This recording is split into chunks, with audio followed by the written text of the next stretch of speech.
আপনি একবারে একটা প্রশ্ন করেন, লম্বা লাইন দেখা যাচ্ছে, এই প্রশ্নটার উত্তর দিচ্ছি, এরপরে লাইনের পেছনে গিয়ে দাঁড়াবেন, তারপর সময় আসলে প্রশ্ন করবেন, ঠিক আছে? প্রশ্ন করেছেন যে ঈশ্বর কি ঘুমাচ্ছেন? আল্লাহ এই কথার উত্তর দিয়েছেন পবিত্র কোরআনে সূরা বাকারার 255 নম্বর আয়াতে উল্লেখ করা হয়েছে।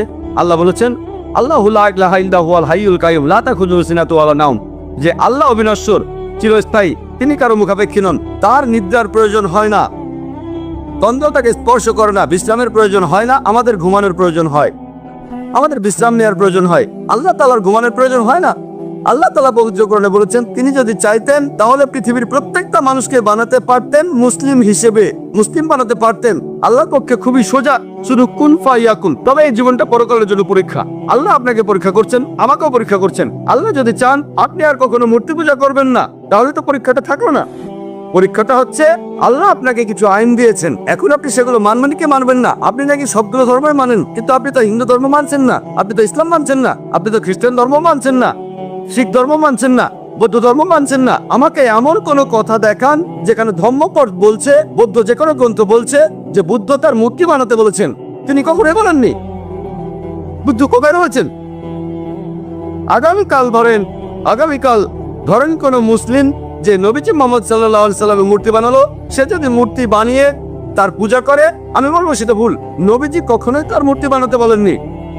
এখন কিছু মানুষ যদি কোনো ভুল কাজ করে থাকে, হোক তারা সংখ্যালঘু বা সংখ্যাগুরু, সেটা তখন সত্যি হয়ে যায় না। গৌতম বুদ্ধ কখনোই তার মূর্তি বানাতে বলেননি। এখন কেউ এই মূর্তিগুলোর বিরুদ্ধে গেলে সে আসলে বৌদ্ধদের ধর্ম পালনে সাহায্য করছে।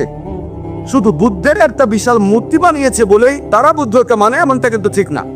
সেজন্য আমি বলেছি, যদি কোনো ধর্মকে বুঝতে চান, অনুসারীদের দেখবেন না, ভাই মহেশ আমাকে দেখবেন না, ধর্মগ্রন্থগুলোকে দেখেন, পবিত্র কোরআন দেখেন, পবিত্র কোরআন পড়েন, আপনাদের বেদ পড়েন, যেগুলো কমন সেগুলো মেনে চলেন, আর যেগুলো কমন না সেগুলো পরে দেখবেন। আপনি নাকি সব ধর্মের পালন করেন, আপনি তো হিন্দু ধর্ম মানছেন না, খ্রিস্টান ধর্ম মানছেন না, ইসলাম ধর্ম মানছেন না, সবগুলো তো পরের কথা। আমি বলছি অন্তত পক্ষে কমন জিনিসগুলো আপনি মেনে চলেন, যেগুলো কমন না সেটা নিয়ে পরে কথা বলবো।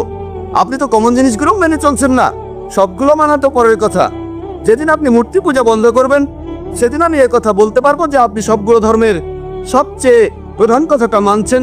যেদিন আপনি মুহাম্মদ সাল্লাল্লাহু আলাইহি সাল্লামকে সর্বশেষ চূড়ান্ত নবী হিসেবে মানবেন, সেদিন বলতে পারবো আপনি বেশিরভাগ প্রধান ধর্মের সবচেয়ে প্রধান দুটো কথা মানছেন। আশা করি উত্তরটা পেয়েছেন।